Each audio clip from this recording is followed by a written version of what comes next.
ಇನ್ನೊಂದು ಈ ಕ್ಯಾನ್ಸರ್ ಅನ್ನುವಂಥ ವಿಚಾರ ಬಂದ ತಕ್ಷಣ ಮಾರಣಾಂತಿಕ ಕಾಯಿಲೆ ಅಂತಾನೆ ಅದನ್ನ ಬ್ರ್ಯಾಂಡ್ ಮಾಡಿಬಿಟ್ಟಿರೋದು. ಇದರ ಜೊತೆಗೆ ಕ್ಯಾನ್ಸರ್ ಇರುವಂತಹ ವ್ಯಕ್ತಿಯನ್ನ ನೋಡೋ ರೀತಿಯೂ ಕೂಡ ಬೇರೆ ರೀತಿ ಇರುತ್ತೆ ಸಮಾಜದಲ್ಲಿ.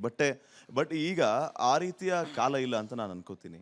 ಆ ರೀತಿಯ ಸಂದರ್ಭ, ಆ ರೀತಿಯ ಆತಂಕವನ್ನ ದೂರ ಮಾಡುವಂತಹ ಸಂದರ್ಭ ಈಗಾಗಲೇ ಬಂದಾಗಿದೆ. ಆ ರೀತಿಯ ಅವಕಾಶಗಳು ಕೂಡ ನಮ್ಮ ವೈದ್ಯಕೀಯ ಲೋಕದಲ್ಲಿ ಇದೆ ಅಂತ ನಾವು ಭಾವಿಸ್ತೀವಿ. ಸೊ ಈ ಕ್ಯಾನ್ಸರ್ ಅನ್ನುವಂಥ ಆತಂಕವನ್ನ ದೂರ ಮಾಡುವ ನಿಟ್ಟಿನಲ್ಲಿ ತಾವು ಹೇಳೋದಾದ್ರೆ? ಒಂದು ಜನರಿಗೆ ತಿಳುವಳಿಕೆ ಬಹಳ ಮುಖ್ಯ.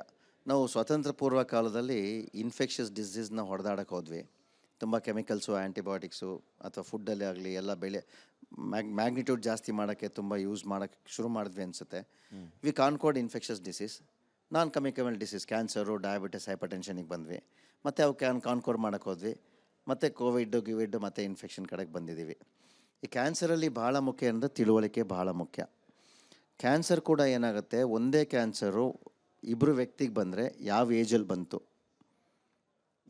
ಒಂದೇ ಕ್ಯಾನ್ಸರಲ್ಲಿ ಯಾವ ಟೈಪು, ಇದು ಮತ್ತು ಅರ್ಲಿ ಡಿಟೆಕ್ಷನ್ ಅಂತ ಹೇಳ್ತೀವಿ, ಅದು ಭಾಳ ಮುಖ್ಯ. ಆಮೇಲೆ ಸಾಮಾನ್ಯವಾಗಿ ಇವತ್ತಿನ ಕಾಲದಲ್ಲಿ ಸುಮಾರು ಕ್ಯಾನ್ಸರ್ಗಳು ಕ್ಯೂರೇಬಲ್ ಕ್ಯಾನ್ಸರ್ಸ್ ಆಗಿದ್ದಾವೆ. ಅವುಗಳನ್ನ ನಾವು ಕ್ಯೂರ್ ಮಾಡ್ಬೋದು. ಸೊ ಹಾಗಾಗಿ ರೆಗ್ಯುಲರ್ ಹೆಲ್ತ್ ಚೆಕಪ್ಸ್ ಭಾಳ ಮುಖ್ಯ. ಆಮೇಲೆ ಕ್ಯಾನ್ಸರ್ ಬಂದರೆ ಭಯ ಬೀಳೋ ಅವಶ್ಯಕತೆ ಇಲ್ಲ. ಈಗ ವಿಜ್ಞಾನ ಲೋಕ ತುಂಬ ಮುಂದೆ ಹೋಗಿದೆ. ಇನ್ಫ್ಯಾಕ್ಟ್ ಈಗ ಕೆಲವೊಂದು ಈಗ ಹೆಂಗಸರಿಗೆ ಸರ್ವೈಕಲ್ ಕ್ಯಾನ್ಸರ್ಗೆ ನಿಮಗೆ ವ್ಯಾಕ್ಸಿನ್ ಬಂದಿದೆ. ಪ್ಯಾಂಕ್ರೆಟಿಕ್ ಕ್ಯಾನ್ಸರ್ಗೆ ವ್ಯಾಕ್ಸಿನ್ ಬರ್ತಾ ಇದೆ ಈಗ.